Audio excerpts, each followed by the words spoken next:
यहाँ लड़ाई मुसलमान वर्सेस मुसलमान हो गई है। महागठबंधन के मुसलमान प्रत्याशियों के सामने जनस्वराज और AIMIM ने भी मुस्लिम उम्मीदवारों को ही उतार दिया है। ऐसे में महागठबंधन के लिए 2020 की तरह 6 सीट जीतना भी चुनौती नजर आ रही है। पिछली बार एनडीए को इनमें से एक भी सीट पर जीत नहीं मिली थी। AIMIM ने 5 सीटें जीती थी। इस बार एनडीए कुछ लाभ उठा सकती है।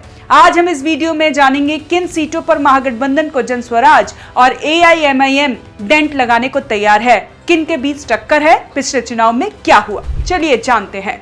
मुस्लिम बहुल इलाके की जिन 11 विधानसभा सीटों पर महागठबंधन को जनस्वराज और AIMIM डेंट लगाने को तैयार है, इनमें से 10 जगह प्रशांत किशोर की पार्टी ने मुस्लिम चेहरे को टिकट दिया है।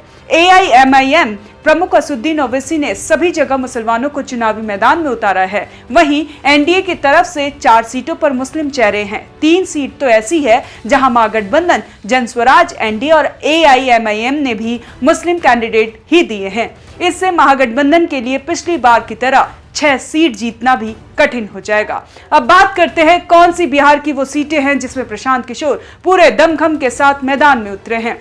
बहादुरगंज, ठाकुरगंज, किशनगंज, कोचाधामन, बयासी, कसबा, कदवा, बलरामपुर, अररिया, जोकीहाट, अमीर। 2020 में इन 11 सीटों पर एनडीए को नहीं मिली थी जीत। आपको बता दें, इन 11 सीटों पर 2020 में हुए विधानसभा चुनाव में एनडीए को जीत नहीं मिली थी। AIMIM ने सबसे ज्यादा 5 सीटों को अपने नाम किया। इसके बाद कांग्रेस ने 4, आरजेडी ने 1 और भकपा ने 1 सीट। चुनाव बाद AIMIM के 4 विधायक आरजेडी में शामिल हुए थे। 2025 चुनाव में जनस्वराज के आने और मुस्लिम बहुल्य 11 में से 10 सीटों पर मुसलमानों को टिकट देने का असर क्या होता है, ये तो रिजल्ट ही बताएगा। इतना जरूर है कि इससे महागठबंधन के दलों की परेशानी बढ़ गई है। महागठबंधन ने दिए 31 कैंडिडेट। महागठबंधन की ओर से विधानसभा चुनाव 2025 में 31 कैंडिडेट उतारे गए हैं। आरजेडी ने सबसे अधिक 19 मुसलमानों को टिकट दिया है। कांग्रेस ने 10 मुसलमान प्रत्याशी खड़े किए हैं। वहीं भकपा माले की ओर से 2 मुस्लिम उम्मीदवार चुनावी मैदान में हैं।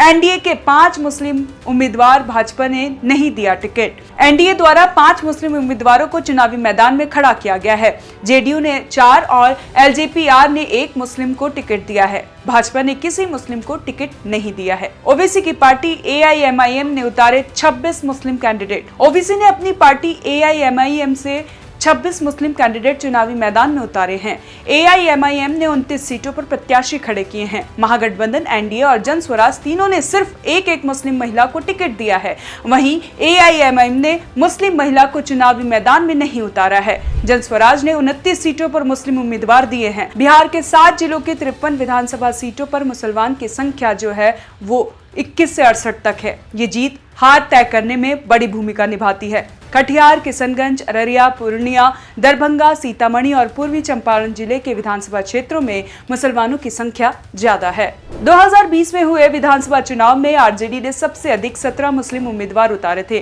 AIMIM ने 16, जेडीयू ने 11 तो कांग्रेस ने 10 मुसलमानों को टिकट दिया था। बलरामपुर से माले प्रत्याशी महबूब आलम ने सबसे अधिक 53,597 वोटों से जीत हासिल की थी। वहीं कल्याणपुर सीट से आरजेडी प्रत्याशी 1,193 वोट से जीत सके थे। एनडीए ने जीती थी सबसे अधिक सीटें। विधानसभा चुनाव 2020 में मुस्लिमों की अधिक आबादी वाले 7 जिलों के 53 सीटों में से सबसे अधिक पर एनडीए ने जीत हासिल की थी। एनडीए ने 36 सीटें जीती।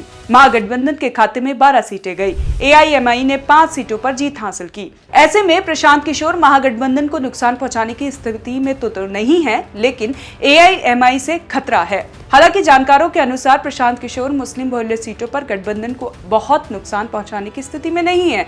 वे स्वर्ण समाज से आते हैं, उल्टा एनडीए को वोट काट सकते हैं। मुस्लिम समाज के लोग उस पार्टी के साथ रहना पसंद करते हैं जो उन्हें भाजपा को रोकने के लिए मजबूत दिखे। महागठबंधन को ओवैसी से जरूर खतरा है। आरजेडी, कांग्रेस से नाराज मतदाताओं का वर्ग AIMI की ओर आकर्षित हुआ है। 2020 के विधानसभा चुनाव में ये साफ दिखा। ओवैसी ने 5 सीटें जीती थी। राजनीतिक विश्लेषकों का कहना है कि एक सीट पर 3 प्रमुख मुस्लिम कैंडिडेट होने से एनडीए को फायदा होगा। इससे मुस्लिम वोट का विभाजन होगा, दूसरी ओर हिंदू वोट एकजुट होंगे। सीमांचल में धर्म के आधार पर वोटिंग होती है। राजनीति में जोड़ घटाव इतना सीधा नहीं है। अंत के समय में क्या जोड़ा और घटाया जाता है, इस पर निर्भर करता है कि नतीजे क्या होंगे। आपको क्या लगता है, हमें कमेंट कर जरूर बताएं और देखते रहें ओएनओजी इंडिया।